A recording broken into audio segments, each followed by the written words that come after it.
Soldier Memoirs respectfully introduces the memoir titled Combat Soldier by Lieutenant General Hero of the People Armed Forces Trio Xuan Hua. We invite you to start following Part 1. Before we step back into the smoke and fire of the battlefield to relive these unforgettable memories, please take a moment to subscribe and turn on notifications. Your support helps ensure that the sacrifices and the youth of these soldiers are never forgotten. Now let's return to the front lines. In 1970, when I was in 8th grade at the high school of Lap Thach district, Vien Phu province, I already wanted to join the army. At that time, my hometown had a very bustling enlistment movement. I was born on December 23, 1954, and had to wait another year to be old enough to enlist. To be called for a health check, I went to the Commune People Committee to meet Mr. Theo, the Commune military commander, asking to correct my birth year from 1954 to 1953, specifically December 23, 1953. Back then, correcting birth certificates was so easy. So I was old enough, but when I went for the checkup, I only weighed 37 kilograms and was 1 meter 53 tall with B2 health classification and failed. Had to wait. By early 1972, early 10th grade, I was called for a health check again. This time I weighed 42 kilograms and was 1 meter 57 tall. I believed I would pass. Even before there was any decision about joining the army, a sergeant platoon leader named Duong from Abak came to my house to verify my background. At that time, people rumored that anyone who went for a health check, met the standards passed, and had someone come to their house to verify their background like that would definitely join the Special Forces. At that time, I asked Brother Duong, and he also revealed that we would join a Special Forces unit. Although I did not know anything about Special Forces, I heard that Special Forces soldiers were proficient in martial arts, slipping through fences, climbing walls like lizards, going in and out of any posts, as if entering an unpopulated place, which made me extremely excited. On December 3, 1972, I received the official enlistment notice, requiring me to be present at the troop handover location on December 16, 1972. So I said goodbye to my class. My homeroom teacher was Mrs. Nguyen Thong, who taught history. Her house was on Hang Chua Street, Hanoi. She was only about 6 or 7 years older than me. Her husband was also a teacher named Chu Tak Nan. Later, the teachers returned to Hanoi to teach, and it was not until 1984, during a leave from Cambodia, that I met her again. Later, she suffered from cancer while she was being treated at the French hospital in Vietnam. I visited her. When I became the division commander of Division 5 every year, I met my old teachers. Returning to the enlistment story, that year my 10th grade class had more than 50 people joining the army. This batch had 8 people. I remember Dien Tho later went to Military Region 5 and sacrificed. In the class at that time only, I was selected for the Special Forces. The day before we left, the class organized a farewell party called a sweet party with only a few candies and cakes, but very happy and touching. The teacher and female friends in the class gave each of us joining the army a handkerchief and a bag containing a toothbrush and a tube of toothpaste. This was the first time in my life I received a gift. I kept the handkerchief until the day the South was completely liberated. During the whole week before leaving, almost no meal did I eat at home. Relatives invited me to eat at every house. They insisted on inviting if they could not invite for lunch. They invited for breakfast, if not breakfast, then dinner. Relatives invited, of course, but non-relatives also invited, and I had to go to eat all. The affection for those joining the army in my village at that time was like that. On the afternoon of December 15, 1972, my family prepared a meal for relatives to eat and say goodbye to me before enlistment. Do not know why that meal had pork. My family at that time had a pig about 20 kilograms, but according to regulations it was not allowed to be slaughtered, but had to be saved to raise big to sell as an obligation to the state. Turns out my granduncles and uncles invited each other to buy a pig down in Cao Phong commune on the way back, put it down into the field, drowned it dead, returned home, lied that they went to buy a breeding pig. It died on the way, so asked the commune for permission to slaughter. So there was pork for the party. During the meal, my maternal grandmother kept picking food for me. She scooped a chunk of pig trotter as big as a fist, put it into my bowl, saying, "Eat, grandson, tomorrow joining the army. Who knows if there will be anything to eat." I choked inside, trying to eat to make her happy. On December 16th, after breakfast, I left. My father and classmates, friends, neighbors came to take me to the commune assembly point. Mrs. Hong, the homeroom teacher, also came, She came to the house of every student, joining the army to see them off. Everyone wished me luck on the way. Before leaving, I ran into the house to greet my mother, saying, "Goodbye, Mum, I am going." Then my mother burst out crying loudly again. They took my child away again, meaning the American aggressors took me away. I told my mother, "Oh, my joining the army is nothing." I pretended to be tough like that. The spirit at that time was all like that. We went to the assembly point at Ho An. The whole Dong Thin commune enlisted this time with 38 people. My true family alone had 5 uncle and nephews, including Uncle Trio Egsuan Thao, Uncle Trio Duc Min 3 nephews, Tridu Duc Non Toyo Tien Din, and me. Also among the 38 enlisted people, only 8 were selected for Special Forces among the 8 people in Special Forces. My family had 4 people, Trio Duc Non Tri Ju Tien Din Trio, Agjuan Thao, and me. The rest were put into the infantry. We gathered in the temple grounds of Exuan Loi commune here, which branch went to which branch. My Special Forces branch was issued military uniforms, along with hats, shoes, sandals, backpacks, while the infantry brothers had not seen being issued yet. I was issued set number 3, which was the smallest number, but wearing it still did not fit pants, had to be rolled up several cuffs. After issuing military equipment, disseminating the marching plan, the commander allowed us to return home to sleep one night. The next day, returned to the assembly point to march to the unit. I wore the full military uniform, walking straight home to present myself to my parents. The whole family was very happy. That night everyone stayed up late. I also could not sleep, just lying thinking vaguely about the upcoming days in the military. The next morning I carried my backpack back to Exuan Loi. The whole Lap Thach district going to Special Forces had 52 people in total. All of us gathered in a temple, ate lunch. Their lunch was rice balls we prepared ourselves. On the afternoon of December 17th, we marched to Bavi, where my Special Forces unit was stationed. Before marching, unexpectedly, my mother and Mrs. Uyuin, her mother, came to visit. Only had time to say a few greeting sentences. I had to hurriedly stand in the marching line. When having gone a long distance, looking back, still saw the small, thin figures of my mother and her mother standing there. We marched on foot. Walking for me at that time was also normal because at home I went to school walking too. The house was nearly 10 kilometers from the school. Walking did not feel tired at all. Marching for the first time felt very majestic, feeling elated. After 2 days and 2 nights of marching on the morning of December 19th, we arrived at the unit stationing location in Cam Lin Hamlet, Ngos Nai Commune Ba Vi, District Ha Tay Province, now belonging to Hanoi. Here I was assigned to Squad 1 of Platoon 1 Company 18 Battalion 29 Regiment 62, Division 305 Special Forces Command. The squad leader of Squad 1 was Brother Nong from Abak. At first, coming to the new house felt nice, but after arriving in Ba Vi for a few days I started to feel homesick. This side was Bavi Mountain, looking to the other side was Tam Deo Mountain. Seeing even Sang Mountain in my hometown every afternoon, homesickness was unbearable. 8 people from the commune joining Special Forces with me later, 2 sacrificed, the rest returned wounded. The 2 sacrificed were Nguyen Van Su and Kong Van Chuk from the same hamlet as me. A few years ago we found Chuk's grave and brought it to the commune cemetery, but Su still has not been found. Luckily all 5 uncle and nephews of my family returned.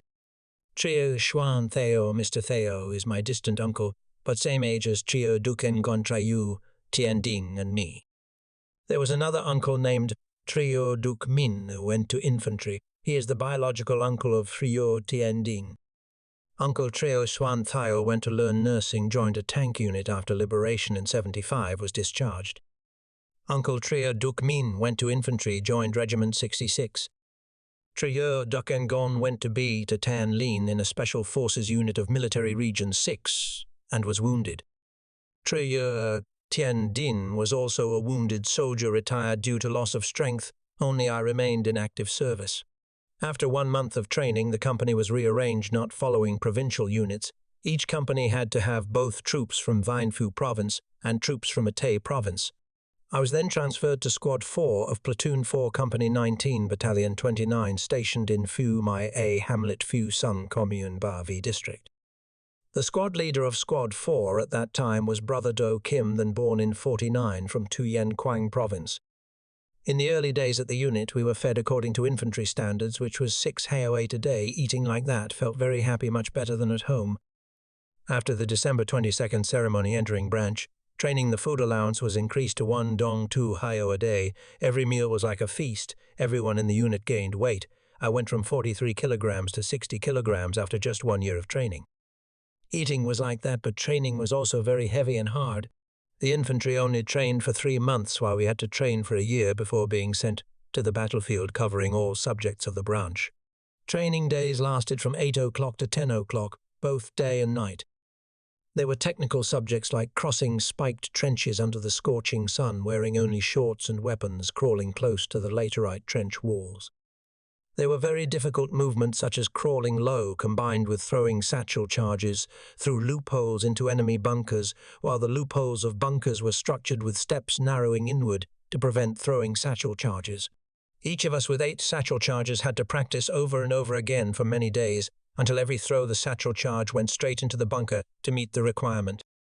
The skill of throwing satchel charges into bunkers until now, after many years, I still perform very accurately. The subject of detecting and removing mines, the movement of removing mines, had training aids in the training aid. A detonator was attached. If practicing the wrong movement, the mine firing pin sprang, hitting the detonator, burning and smoke emitting. When practicing mine detection operation, I let the detonator pop once, seeing that squad leader do Kim. Then it did not let me sleep at noon, forced me to learn mine detection and removal all afternoon out by the guava tree. Once during an exercise, Nguyen Van Mui in Squad 2 and I practiced attacking bunkers, each attacking a bunker with 8 explosive charges, of which 6 charges attacked, 2 bunkers 2 charges, for clearing other bunkers whose explosive charge must have that person's name written on it so later know, arguing whose charge did not explode. When clearing, there was 1 charge that did not explode. I said to Mui, "You leave it to me. I will do it. You stand here, watch, do not let anyone enter." Standing outside, I groped into the bunker. It was dark inside the bunker, both dark and smoky. I felt the explosive charge, took it out, clamped another one, attacked again successfully. Then practicing digging secret tunnels. Digging on the riverbank was easy, but digging in the village was difficult. The location for creating a secret tunnel was chosen by the squad. There were 2 ways. 1 was digging small, then expanding gradually. 2 was digging wide, then narrowing gradually. The time practicing digging secret tunnels, I took advantage of a piece of land next to the buffalo shed of a civilian house, dug up soil, spread it out to make a bed for planting vegetables on top of the tunnel. The tunnel door slipped into the buffalo shed, so it was very difficult to detect. Due to organizing camouflage well, my squad was praised by the company commander for doing good tunnel camouflage and hiding secret tunnel doors. Swimming practice was also very hard. Knowing how to swim, still had to practice breaststroke or how to swim without being exposed, then practicing walking on tiles, climbing walls so as not to be detected, attacking cities, attacking fuel depots, attacking airports, had to practice all. Attacking cities we learned right in Sun Tay at the place of the Sun Tay Theatre now. Training discipline was very strict. A soldier in the same squad as me forgot a shovel out at the training field. The squad leader made the whole squad run 5 kilometers before being allowed to eat. Now people say that is corporal punishment, but back then it was not said like that. It was the motto: training field sweats, battlefield sheds less blood. Thanks to serious training and frequent heavy marching drills, technical subjects such as shooting, detecting, removing mines, digging secret tunnels, lying in secret tunnels, and martial arts of my platoon all achieved good grades. Some subjects achieved excellent. After 1 year and 9 months of training, I was promoted from private 2nd class to private 1st class. During the training time in Phu Son, we stayed in civilian houses. My squad at that time stayed at Mrs. Chai house. We often called her Mother Chai. Mother husband went to the south since 1954, later learned he went to Tien Phuoc Quang Nam, then remarried a widow who was a martyr wife, while Mother stayed back farming, raising children. Mother had a son named Chi, same age as me. Chai was very gentle, healthy, but because the family had a father migrating to the south, the commune did not call for enlistment, stayed in the village to farm. Mother Chai loved us very much, and we did too besides training time. Whenever having a little free time, each kid did a job to help Mother. Every morning going to the market, Mother often called me out to stand at the alley to welcome, because she thought I had a light spirit. Lucky when Mother prepared to go, I had to run to the gate first, greet Mother, touch the basket, touch the yoke. Coming back from the market, Mother bought separately for me 2 rolled cigarettes.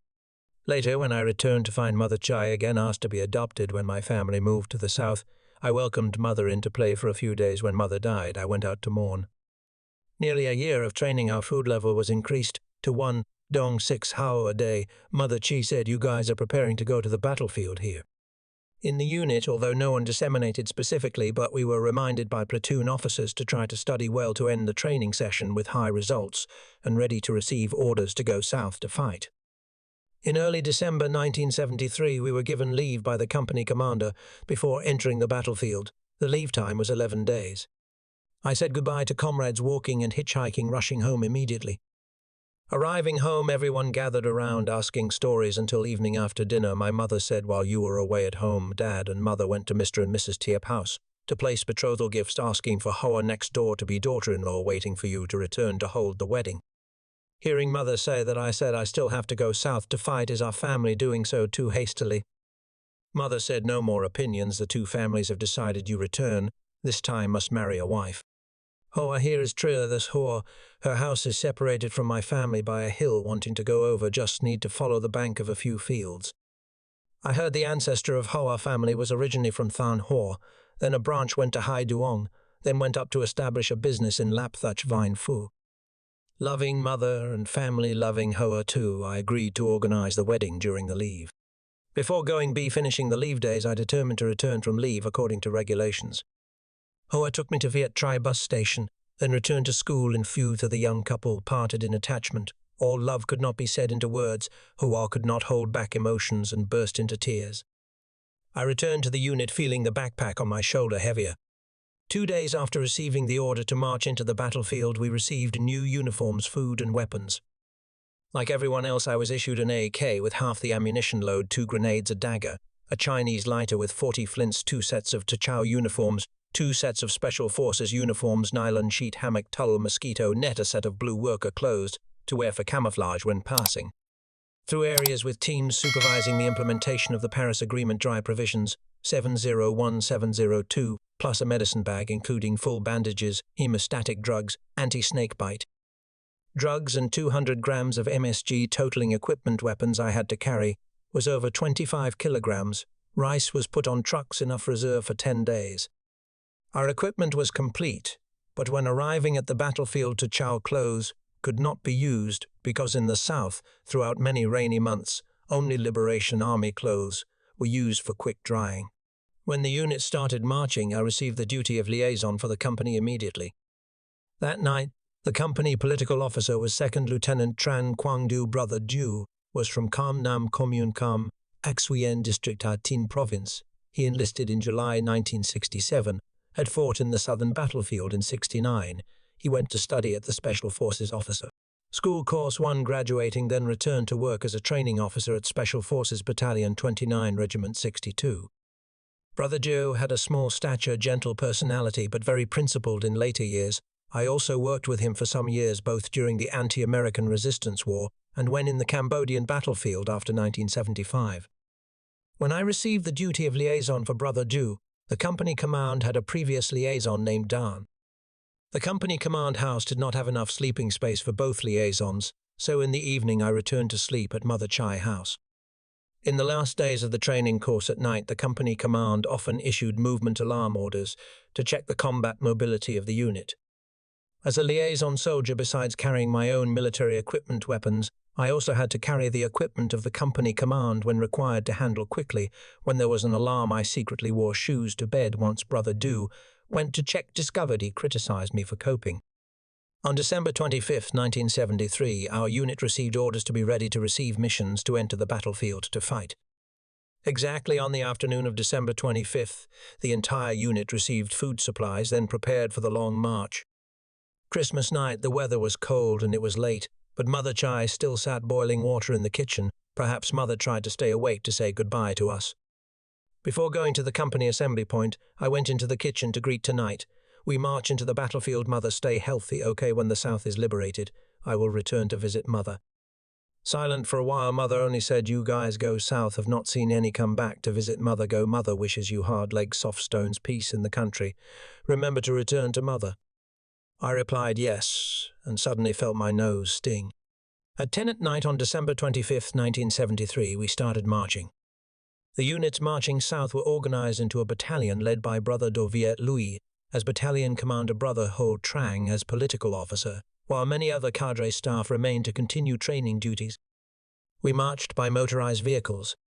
Soldier Memoirs respectfully introduces the memoir titled Combat Soldier by Lieutenant General Hero of the People's Armed Forces, Trayo Xuan Hua. We invite you to start following Part 2.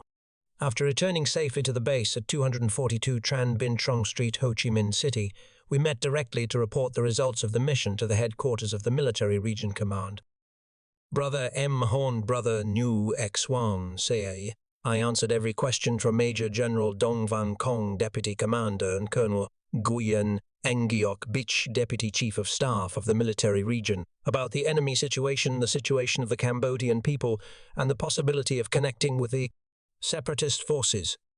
Answering the question of Department Head Nguyen Ngov Lan about the situation of the Chim Men team, I reported that the Cambodian terrain still had many forests, and although the enemy operated widely, there were still loopholes. The Reconnaissance Special Task Force brothers had good ideology and were capable of cutting through forests and holding their ground for many days. The difficulty was how to ensure logistics and resolve issues regarding wounded and dead soldiers if a situation occurred. From the team's written reports and our answers, Department Head Nguyen Goglan drew 3 conclusions. First, the enemy's defense had many loopholes, especially deeper inland, where we could choose locations to hide troops secretly and operate for many days right behind enemy lines. Second, to find traces of the separatist force, we must define the target area, more specifically go deeper and operate for more days. Third, to operate for many days, we must resolve the supply issue, while we cannot yet rely on the Cambodian people, and at the same time must have a plan to handle wounded and martyrs in case of combat clashes.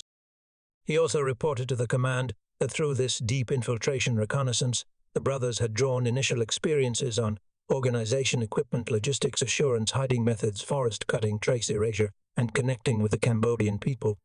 Based on the developments in Cambodia and the initial results of the Chim Men Special Reconnaissance Team, the Military Region Commander directed speeding up the progress of contacting and helping the Khmer Rouge separatist force against the reactionary Pol Pot IN Seri clique.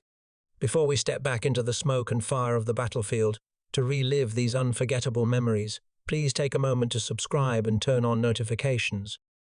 Your support helps ensure that the sacrifices and the youth of these soldiers are never forgotten. Now let's return to the front lines. On May 27th, I received the order from the Department Head of Military Intelligence to continue participating in the Special Reconnaissance Force infiltrating deep into Cambodian territory. This time, the Military Intelligence Department organized 3 special task teams, simultaneously designated as Chim Men Bibo Khao Chimung and a transport team. Each team would be in charge of a connecting area to support each other when necessary. The Chim Men team this time changed commanders. Brother New Xuan Se became team leader, political officer. Siang Saran and Lee Van Diep served as deputy team leaders. Brother Siang Saran was Cambodian and Brother Dep was formerly a revolutionary base in the Republic of Vietnam Army, a ranger lieutenant at Tong Lechong Post. After liberation, he was a reconnaissance officer at company level, working at a military intelligence cluster of the military region, very familiar with the border terrain. The Bo Kao team was led by Emam Hon as team leader, Nguyen Kong Huyen, a military intelligence cluster officer, as political officer, Nguyen Van Tuong, deputy company commander of Company 3 of Reconnaissance Battalion 47, as deputy team leader. At that time, I was appointed as team leader of the Chimung team. The team command also included Brother Fan Hung, an espionage officer, as political officer Brother Pa E, who participated in the previous Chim Men team as deputy team leader. Our Chimung team consisted of 14 officers and soldiers, organized into 3 groups. The reconnaissance group included brothers to Din Kien from Than Hoa Trine, Din Kien from Ninh Binh, directly under my charge. The mass mobilization and base building group included 3 Khmer brothers, Konbodha, Onven, also known as Bajia, led by Brother Pa E. Brother Bajia was formerly a foreman at Chup Rubber Plantation who fled to Vietnam with his wife and children in 1976. Brother Con Bu later rose to the position of Minister of National Defense with the rank of General. The assurance group included Lok, the radio operator from Hai Duong Province, and Dung, the medic. We were equipped with a K-Rifles M79 guns with silencers, claymore mines, batteries for radios, 6 small grenades, each and dressed like Pol Pot soldiers in black clothes, Chinese caps and krama scarves wrapped around the neck. Besides the 3 special teams mentioned above, there was also a transport team. The transport team was undertaken by the Force of Reconnaissance Battalion 47, tasked with transporting maximum rice and ammunition, organizing hidden reserves at a secret point near the operating area of the Chimmen team, located north of Route 7, with identification marks and specific coordinates determined on the map carried along. After completing the mission, the transport team would quickly withdraw to the border, erase all traces, camouflage the hiding place, and be ready to perform the duty of serving wounded and martyrs when ordered. According to the plan, the Chimmen team was more heavily equipped than the first phase, organizing deep infiltration and operating in the area around Hill 50 and the east and south of Grabo. Next was the Bokau team, infiltrating 20 to 30 kilometers deeper, operating in the area from West Karabo to South Popi, Tiep, adjacent to the Chimmen team's area. And infiltrating the farthest and deepest to the north was the Chaimung team from Phumlu to Taktum, Dambi, the base of a Liberation Army unit of South Vietnam in the final years of the anti-American resistance war. All 4 teams, Chimmen, Bokau, Chimung, and transport, marched together in a column to each assigned position, then would stop to deploy the formation to perform the mission. I was assigned to command the general march of all 4 teams. On the morning of May 31, 1978, the 4 mission teams got on trucks heading towards the border. To ensure secrecy for the mission, the trucks did not stop to rest in Loc Thien commune, Loc Ninh district as before, but ran straight to Ta Not border post, where superiors had agreed to use as a departure jumping-off point. At this time, the war had expanded due to focusing on dealing with the uprising forces inside the country. The enemy defenses were loose in some areas on the border. The Vietnamese army had organized counterattacks. The Military Region Command directed Infantry Division 302 to send Battalion 2 of Regiment 88, commanded by Battalion Commander Khan, to organize a battle to open the way from the border to the south of Route 7 and organize guards for the reconnaissance teams to cross. After the mission, the road opening unit withdrew back to the border, erasing all traces. Thanks to the active support of Division 302, the infiltration march of the Special Reconnaissance Teams was greatly supported. After the second deep infiltration Special Reconnaissance mission returned, I received news that Battalion Commander Khan had sacrificed. On June 1st, we followed the formation of Battalion 2, then separated to cut up to the north of Hill 86. It rained heavily, but because we were familiar with the area, we cut the path to the designated position safely. When the sky was clear, we stopped to rest in the old forest, to cook and prepare to cross Route 7 in the evening. The Chimmen team, most brothers had been tested, had a lot of experience and good endurance, so they walked very fast, while the people in the remaining teams were mostly going for the first time, so after walking a few hours they were tired and lost strength quickly. According to the plan, the transport team followed the Chimmen team, then left food at the Chimmen team's place. Then, from the Chimmen team, took a part of food to the Bokau team. Food would be hidden here. The Chimung team would later return to the position of the Bokau team to get food. Rice, salt, MSG, dried fish were put into 30-liter plastic cans tightly capped and buried in the ground. When running out of food, we would come to find and dig up to use. I invited the commanders of the teams to determine the exact location and reiterate the coordination work. On the afternoon of June 2nd, the teams secretly marched towards Route 7 to be ready to cross the road in the evening. The sky poured a sudden heavy rain. Cutting through the forest when it rains is very difficult, but there is also an advantage that the wind and rain drown out the noise from the formation. About 1 kilometer from Route 7, we stopped for scouts to approach the road. This time, the scout team leading the way cut off direction to avoid the field, but encountered thorny bamboo forest, very difficult to traverse. By 7 in the evening, the formation began to move. It rained lightly, but was very dark. Brothers had to stick close to each other. It was very dense. Walking only about 1 kilometer took nearly 2 hours, yet still had not reached the road edge. While walking, suddenly the formation in front, bunched up scouts reported discovering many charcoal piles, still glowing near the road. Possibly the enemy was still ambushing there, suggesting changing direction. We urgently conferred, predicting this could be fires burned by people clearing fields since afternoon still remaining. From there, we agreed not to change the plan immediately, but sent a reconnaissance force to continue clinging to the road to monitor while brothers in the group spread out the formation ready to organize combat. Waiting for a long while, just as predicted, the scouts returned reporting the situation was fine. In the afternoon, the enemy had ambushed near the road, but they had withdrawn. The whole group continued to cross the road. Crossing Route 7 deep about 1 kilometer, the formation stopped to rest in the old forest overnight. On the morning of June 3rd, the teams continued marching towards Hill 50. The rainy season forest rain poured down. Brothers' clothes were wet due to sweat mixed with rainwater. Very uncomfortable. Many brothers had sores on their backs due to carrying heavy loads. In the evening, reaching the south of Hill 50, the formation stopped to rest overnight. The sky continued to pour rain. Sections could not organize cooking. Everyone had to pour cold water into dried rice bags to soak for rice to eat.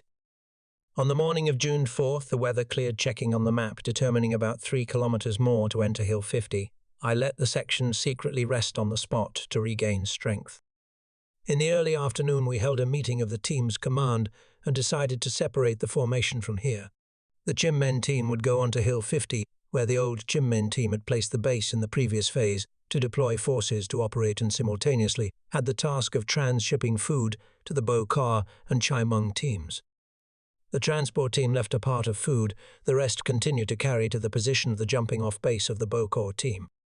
Separately, Brother Levandep, deputy team leader of Chimmen, along with a few others, would still go with us to the south of Hill 144, to agree on the location to hide food and receive wounded martyrs, if any. The Bokar team would return to that position to receive for their team and transfer to the Chimung team. The two teams, Bokar and Chimung, continued to march north according to the center's plan. We parted in silence and full of emotion. Everyone shook hands hurriedly with the mood of not knowing if we would meet again fully on the return day. The two teams continued to march far away, but I saw the brothers in the Chimmen team still standing looking after. It rained. We could not erase all the sandal marks of many people trampling on red soil. Immediately from crossing Route 7 to the whole long march, the enemy had discovered and organized to track. At noon on June 11th, we stopped at the north-northeast of Phum Lu, when we unexpectedly met a group of 3 Cambodian civilians in the area near the slash-and-burn field. I had the scout team spread out to guard and let Brother M. Hon go out to talk to the people. He asked where they were going. In a fearful mood, the people replied they went into the forest to find medicinal plants to cure illness. They also said that only a few kilometers from our place there was a unit of Pol Pot troops. The situation was too unexpected. After conferring, we decided to assign the base teams of the Bokar team and Brother Pa I to talk to the 3 civilians. Brother Hone stepped out after a few greeting sentences. He said, "We are Cambodians who hate the rule of the Pol Pot regime, so we defected to the forest to set up a base to resist. If any people follow, we will accept into the force." The people heard and hurriedly returned to the village. We did not know that the enemy was still organizing a hunt for us. They followed our footprints when passing through a cassava planting area. While the Cambodian brothers were talking to the people, I arranged the force commander ready for combat. The rearguard team led by Chimung team political officer Phan Hung was also deployed about 50 meters from my place. Later, seeing it was a bit open, retreated another 30 meters. In front, there were 2 teams, one team consisting of scouts from the Chimung team, led by Ding Kien, one team led by Duong Van Tu, as team leader with Brother Nguyen Van Tuong, deputy team leader of Bokor directing. Suddenly a Cambodian brother in the team shouted loudly, meaning there are enemy soldiers. I hurriedly shouted, ready for combat, just finished shouting, when some Pol Pot soldiers were advancing towards the scout team where Phan Hung was. Phan Hung knew Cambodian because in 1970 he worked as an expert for Military Region 203. When they approached close, Phan was forced to shoot down. So the Pol Pot troops immediately opened fire, attacking from all 3 directions. I ordered everyone to stay calm, keep the formation secret, wait for the enemy to come very close, see clearly before shooting. Both sides exchanged fire for about 25 minutes. The Pol Pot troops could not enter. I checked and saw on our side 2 people sacrificed and 2 people wounded. The 2 sacrificed were Lok and Quit. Lok was the radio operator, and Phan Van Quit was a scout of the Bokar team. The 2 wounded were Scout Duong Van Tu and Phan Hung. Seeing blood flowing down from Phan Hung's nose, I asked, "What's wrong with you, or is it blast pressure?" Don't know, Hung replied. I looked at his body and saw no wounds anywhere, discovered he was hit by a piece of shrapnel in the lung. I took the honey bottle, told Medic Dung to pour it immediately into the wound. In my backpack there was always a bottle of wild honey. Later Fan Hung told me, without you, that time I would have surely died. In 1979, Fan Hung worked at the espionage department of Front 479, stationed in Sisaphon town bordering Thailand. Later in 1985, he transferred to the forestry department of Ho Chi Minh City. He still kept the towed backpack, the uniform with bullet holes and bloodstains, as a souvenir. Returning to the story, at that time I decided to withdraw. Then I suddenly thought the enemy only attacked from 3 main directions: from the field edge into the old forest in the north-northeast direction. No gunfire was heard. I ordered to withdraw in that direction, deeper into the old forest area, directing the scout team to fire 20 M79 rounds, then withdraw. I assigned Kian to carry Lok on his back and told brother Nguyen Kong Huyen, political officer of the Bo Kao team, "You command to get the body of Quite out." Kian was small, carrying Lok, falling up and down. I replaced Kian, hoisting Lok onto my shoulder, then ordered Kian and Tuong to cut a path to withdraw towards the old forest. We escaped from the area surrounded and attacked by the Pol Pot group. Walking for about 2 more kilometers, I ordered mines, planted because of fear the enemy would chase. At that time it was nearly dark, accidentally discovered many pits and old trenches long unused, guessing that this could be the base of a Vietnamese Liberation Army unit. From the anti-American era, I decided to stop to bury the dead soldiers and bandage the 2 wounded.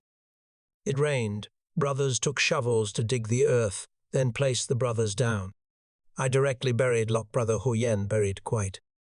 Deep in the forest in enemy territory with nothing for burial, we took bags of dried rice, spread out sprinkled rice on the bodies of the 2 brothers, used the dried rice bag covers to cover their faces, then covered with earth. My clothes I was wearing were also taken off and buried because Lok's blood flowed out, soaking them wet.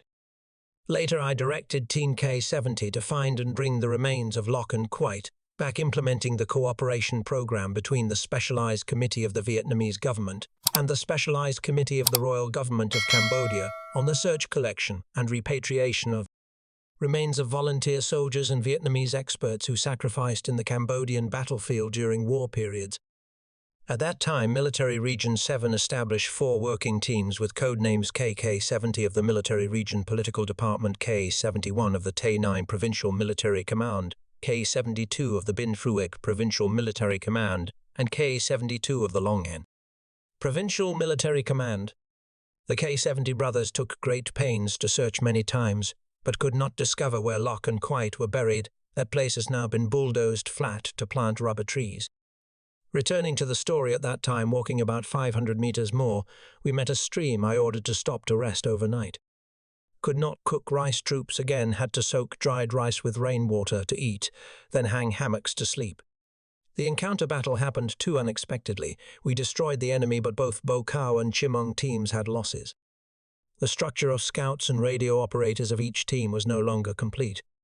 I conferred with the commanders of the 2 teams, then sat down to write an urgent telegram to the center. We encountered the enemy force to fight. Brothers sacrificed 2 wounded. 2 will send a section to bring wounded back. Request Great Eagle to welcome wounded according to plan. Request to merge 2 teams into 1 to continue operating according to plan.